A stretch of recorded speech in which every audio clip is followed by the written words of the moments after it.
সারা রাত মোবাইল টিপে সকাল 9টা থেকে মোবাইলের মাঝে চার্জ নাই, মোবাইলের মাঝে চার্জ নাই। এবার মাইকিং চলে সকাল 8টা থেকে বিকাল 4টা পর্যন্ত কারেন্ট থাকবে না।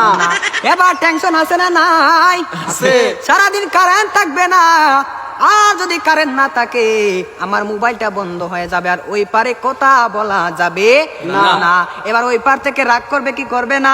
করবে। এবার যখন বিকাল 4টা বেজে গেল, যেই মাত্র কারেন্ট আসলো আর মোবাইলটা চার্জে লাগাইয়ে টিপানো আরম্ভ, এবার মেসেজ করে হাই। এবার গিয়ে দেখে ওই পার থেকে ব্লক করে দিছে, ব্লক করে দিছে।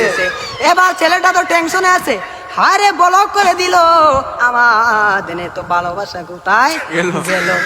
এবার 2 দিন পরে ব্লকটা খুললো, 2 দিন পরে ব্লকটা খুললো। এই 2 দিনের মাঝে ছেলেটার আরেকটা হয়ে গেছে, আরেকটা হয়ে গেছে। এবার মেয়েটা বলে তোমার সাথে আমি পালিয়ে যাব, আমাদের বাড়িতে মানবে না, চলো আমরা পালিয়ে যাই। আমি রাগ করেছিলাম, আমার রাগ তুমি কেন ভাঙাও না? আর ছেলেটা রাগ কি ভাঙাবে, এই 2 দিনের মাঝে আরেকটা কপালের মাঝে জয়টা গেছে।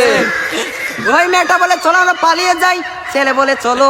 এবার ছেলেটা মনে মনে ভাবে তোমার একটা শিক্ষা দিতে হবে। এবার মেয়েটা সকালে স্টেশনের মাঝে গাড়ি গুটি লইয়া রেডি। এবার ছেলেটা তো আসে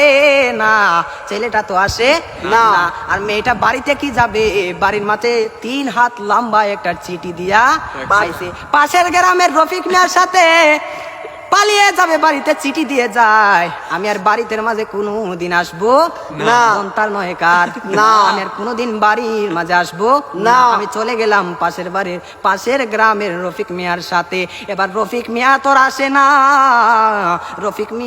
আর আসে না, এবার 1 ঘন্টা চলে যায়, 2 ঘন্টা চলে যায়, ছেলেটার মোবাইলে বন্ধ। মেয়েটা তো আর বুঝার বাকি হলো না, আমাকে চলে গেল ছাড়িয়ে, আমাকে ফাঁকি দিল। এখন তো মরা ছাড়া আর কোনো উপায় নাই। পরের দিন সকালে মাইকের আওয়াজ শোনা যায়, সকলে পড়ে ইন্না লিল্লাহি ওয়া ইন্না ইলাইহি রাজিউন।